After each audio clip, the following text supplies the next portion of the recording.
আপনি কি সবার খুব প্রিয় হতে গিয়ে আসলে নিজের সম্মানটাই হারিয়ে ফেলছেন না তো?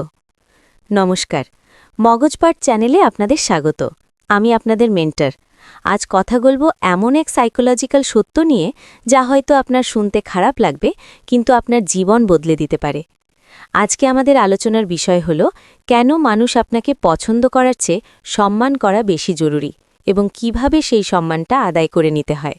দেখুন, আমরা অনেকেই ভাবি যে সবার সাথে খুব মিষ্টি ব্যবহার করলে বা সবার সব কথা মেনে নিলে বোধহয় সবাই আমাদের অনেক সম্মান করবে।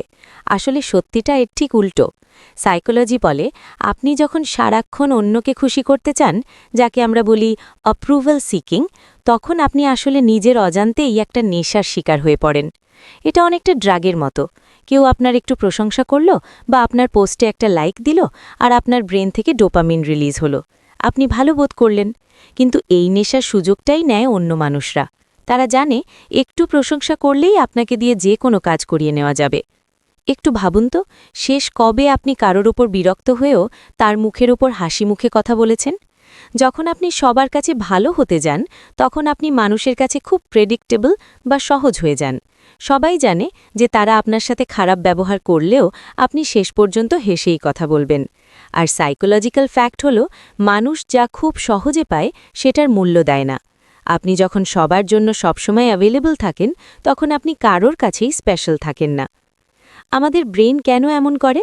এর পেছনে আছে আমাদের বিবর্তনবাদ আর নিউরোসায়েন্স। আমাদের ব্রেন সবসময় রিওয়ার্ড বা পুরস্কার খোঁজে, আর অন্যের প্রশংসা আমাদের ব্রেনের কাছে একটা বড় পুরস্কার। কিন্তু এই যে আমরা অন্যের অ্যাপ্রুভাল খুঁজি, এতে আমাদের ইমোশনের রিমোট কন্ট্রোলটা অন্যের হাতে চলে যায়। ম্যাকিয়াভেলি ৫০০ বছর আগেই বলেছিলেন, সবার ভালোবাসার পাত্র হওয়ার চেয়ে মানুষের মনে সমীহ বা ভয় জাগানো বেশি নিরাপদ।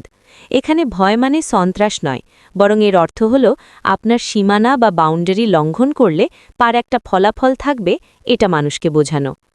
কখনো কি খেয়াল করেছেন আপনার অফিসের সেই কড়া বসটা বা সেই জেদি বন্ধুটাকে সবাই কেন সমীহ করে চলে? কারণ তারা কারোর অনুমোদনের তোয়াক্কা করে না। আপনি যখনই হ্যাঁ বলতে চান না, কিন্তু চাপের মুখে হ্যাঁ বলে ফেলেন, তখনই আপনি আপনার পাওয়ার বা শক্তি অন্যের হাতে তুলে দিচ্ছেন। এতে সাময়িকভাবে মানুষ আপনাকে ভালো মানুষ বলতে পারে, কিন্তু মনে মনে তারা আপনাকে দুর্বল ভাবে। তাহলে আজ থেকেই নিজের জীবনে সম্মান ফিরিয়ে আনার জন্য কি করতে পারেন? ১. কথা কম বলুন, কাজ বেশি করুন। সারাক্ষণ নিজের সিদ্ধান্তের ব্যাখ্যা দেওয়া বন্ধ করুন। কেউ আপনার অসম্মান করলে তাকে লম্বা চওড়া লেকচার না দিয়ে বরং সেই জায়গা থেকে নিজেকে সরিয়ে নিন। ২. সবসময় পাওয়া যাবেন না, স্ক্যারসিটি। আপনার সময় আর এনার্জি সস্তা করবেন না। প্রতিটি দাওয়াক বা প্রতিটি মেসেজের রিপ্লাই সাথে সাথে দেওয়ার প্রয়োজন নেই। মানুষ যখন দেখবে আপনার সময় পাওয়া কঠিন, তখন তারা আপনার সময়ের মূল্য দিতে শিখবে। ৩. নিজের সীমানা বা বাউন্ডারি রক্ষা করুন। কেউ যদি আপনার সাথে একবার খারাপ ব্যবহার করে, তবে তাকে সুযোগ দেবেন না। তাকে শান্তভাবে বুঝিয়ে দিন যে আপনি এটা মেনে নেবেন না।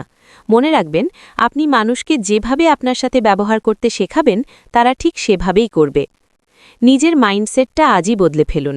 লোকে আমাকে পছন্দ করল কি না, এই চিন্তায় বেরিয়ে এসে আমি কি নিজের কাছে সৎ আছি, এই চিন্তায় মন দিন।